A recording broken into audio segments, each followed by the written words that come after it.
Fantastic. Matthew here is an inventor. He's going to tell us all about it.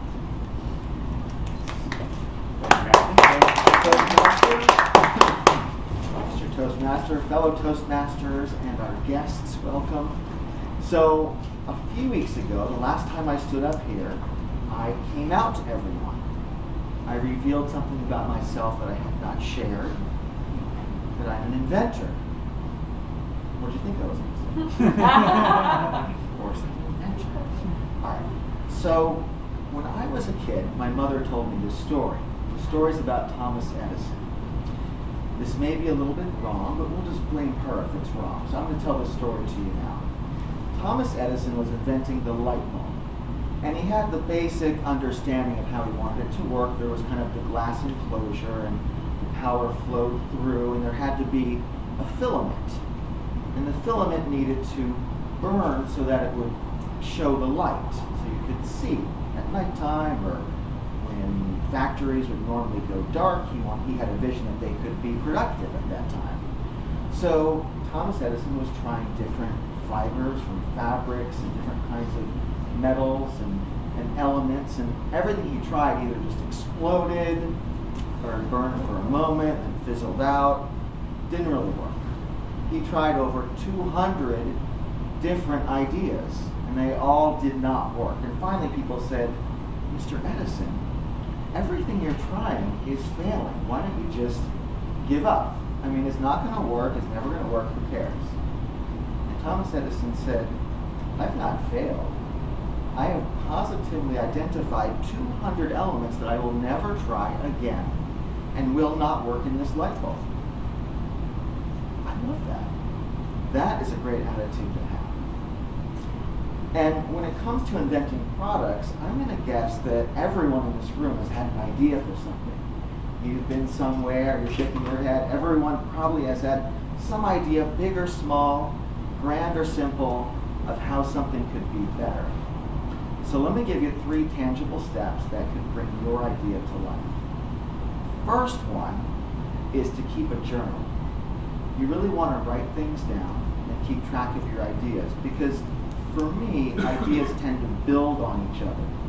Like, I'll have one idea, and it's not really connected to any other idea, but then maybe in a week I might have the next part of that idea, and then maybe a month later I'll think of it again, and I'll keep writing it down in the same journal, the same book, or on my iPad, and those ideas eventually loop together and become a larger picture of what I'm trying to think about. It's also important that you write things down in a confidential way, because if you start, and if you're the type of person that likes to talk about your ideas, this is a little bit dangerous. It's fun to tell your friends and your family what you're thinking about, because it's really cool and you have this new thing that you're thinking about. But if you start talking about an idea, the clock starts ticking. And you've got exactly 1 year to patent that idea. If you do not patent the idea becomes part of the public domain, which means that anybody can use it. You didn't take steps to protect that idea, and anybody can go ahead and use it. It's assumed that anybody can use your great idea that you're telling everybody.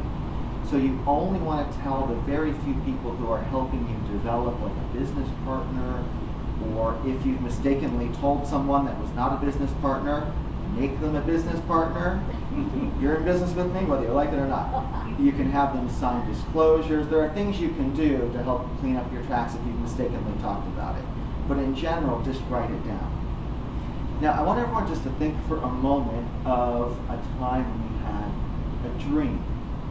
You were in bed, you're sleeping, kind of in a lucid way, you're kind of asleep, kind of awake. You have this idea. Maybe it's like a song, or something you want to say, or it's an invention, or some big breakthrough. And you think to yourself, when I get up, I'm definitely going to write that down, right? And then you get up and you're brushing your teeth and you're making your protein smoothie or whatever, and you have no idea what the idea was. It's gone. No idea. So keep your journal close at hand so that when you have the idea, wake yourself up enough just to write it down so you can keep track of it, and keep track of it now, because those ideas are sometimes fleeting, they sometimes return and sometimes don't. Okay. Step 2. There is really no right or wrong way to go about developing your idea. There are people that join contests. I've done contests, which I love. You can get a lot of support, and maybe someone comes and interviews you, or you fill out some forms or something like that. Henrik Schlemmer used to have one that I engaged in and was a finalist for, called Search for Invention.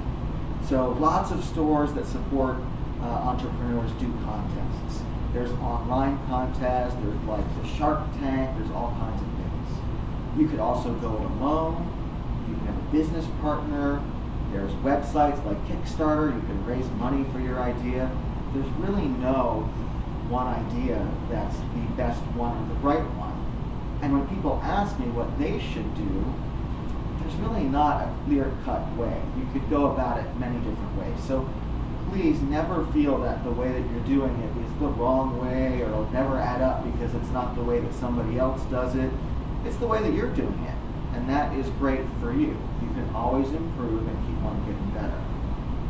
And lastly, I want to make sure I say this correctly, so just check my notes. There is this concept of the back of the napkin. Who's ever heard of this idea, the back of the napkin? Okay, so basically, what is this all about?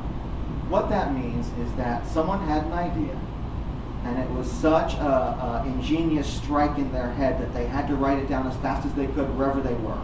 And they happened to be maybe at a restaurant or a bar, and the only thing available to them was a napkin. What do I think about this idea? Absolutely true.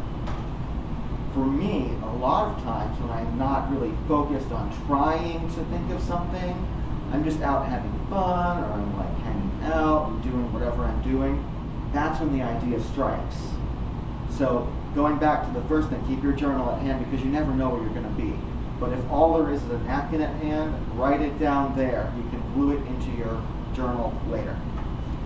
And I think that's enough for right now. Thank you so much for listening.